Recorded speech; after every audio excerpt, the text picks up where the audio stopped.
Welcome everyone to the second episode of Let's Play Mario Golf. I am the Green Scorpion, and in the last episode we took on the Toad Tournament, and we did pretty well for ourselves. I mean, we got -7 and we got the gold trophy. Today we are going to be going to the Koopa Cup, and just like before, I'm going to be going through the questions that I found on the Q&A video.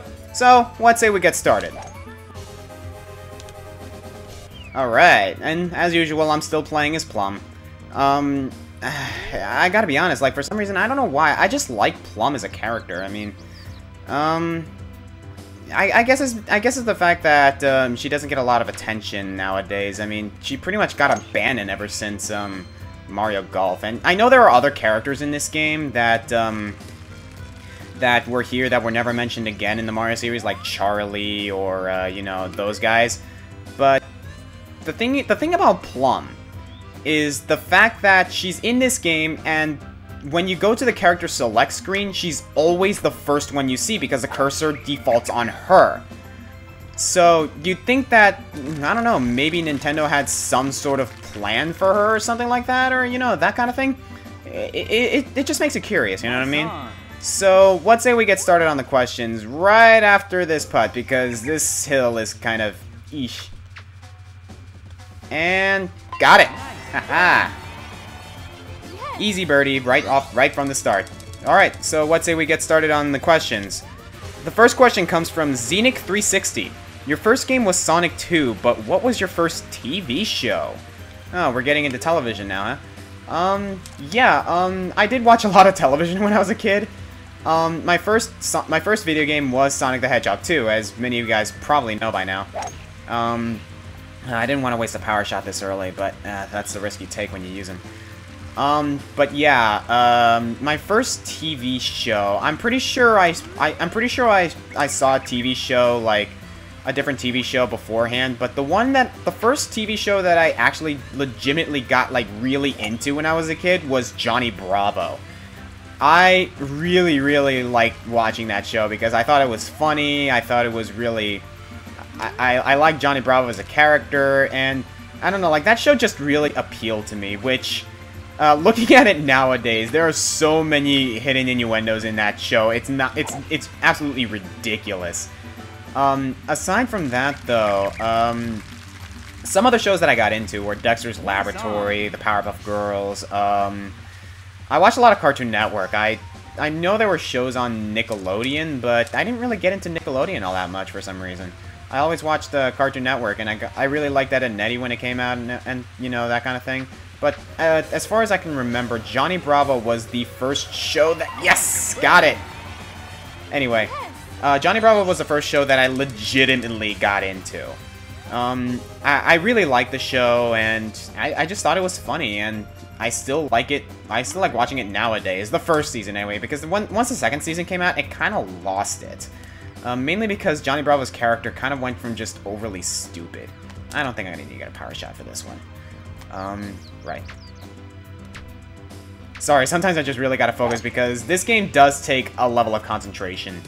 So you can imagine, like, how difficult it is doing it while trying to commentate and answer you guys' questions. Speaking of which, let's move on to the next one. Dusk the Epic Hedgehog asks, how did you meet Weedude?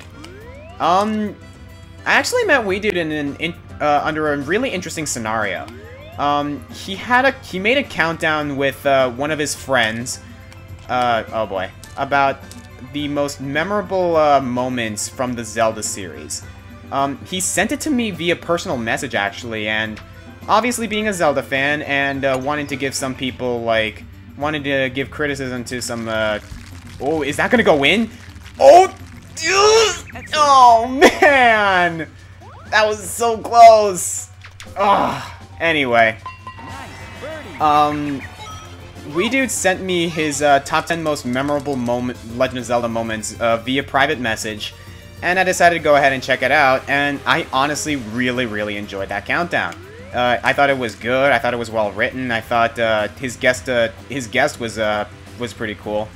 And overall, that countdown, I was honestly entertained by it, so I decided to contact Weedude, actually, after that, and ever since then, we've pretty much become friends. Like, we've been talking on Skype, and eventually we decided to start doing countdowns together. I know it's been a while, but you guys may have realized that update video that I made.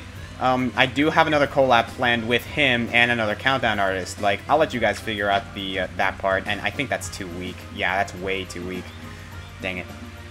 But yeah, like, I have another countdown planned with that guy, with WeDude and another countdown artist, and I'm definitely looking forward to working with him again, because he's a really cool guy. But, yeah, aside from that, that's pretty much the story of how I met WeDude, and, oh man, I'm really undershooting these putts. I guess this makes up for my, like, absolutely spectacular performance in the last hole.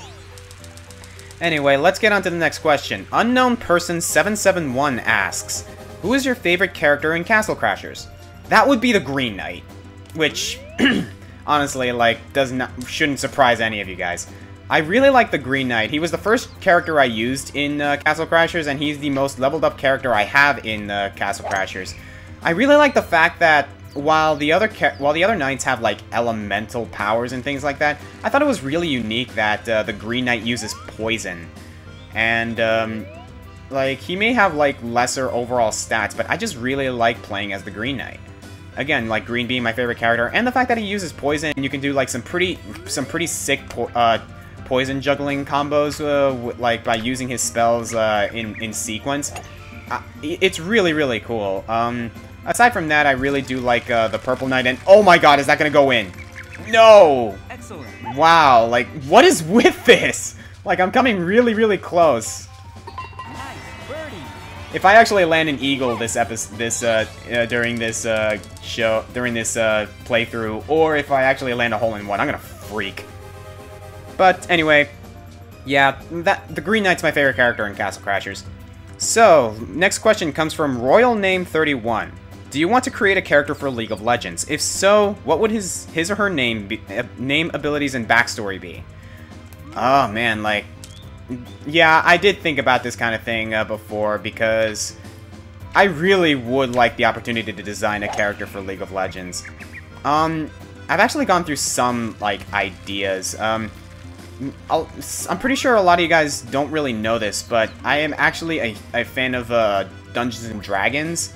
So I've come up with I've come up with ways that like maybe some of the characters that I created in Dungeons and Dragons, how they would work. Like, I created a monk who uses lightning. Like, he's basically a lightning monk named Jesus. I was thinking of maybe how maybe he would work, or like my character from another campaign who's a blind monk. I like monks a lot in Dungeons and Dragons, just so you guys know. But yeah, like, he's a blind monk, but then once I thought about it, like, he'd be too similar to Lee Sin. There was another character that I thought might be kind of cool, and that's like maybe a character from Piltover that would like use a blade, like, or like a sword that kind of like functions like a clock. Kind of taking a lot of inspiration from Aeon from Castlevania Judgment. But yeah, that's pretty much what I came up with. I can't really like think off the top of my head right now what these characters would be, because you gotta put a lot of thought into something like that, and that's way too strong and way off to the side. Oh well, so much for my birdie. Anyway, so yeah, I mean, that's pretty much the basics, or the basis of what I would want to do in terms of, like, League of Legends. If I do ever get the opportunity to design a character for League of Legends, I would be absolutely happy.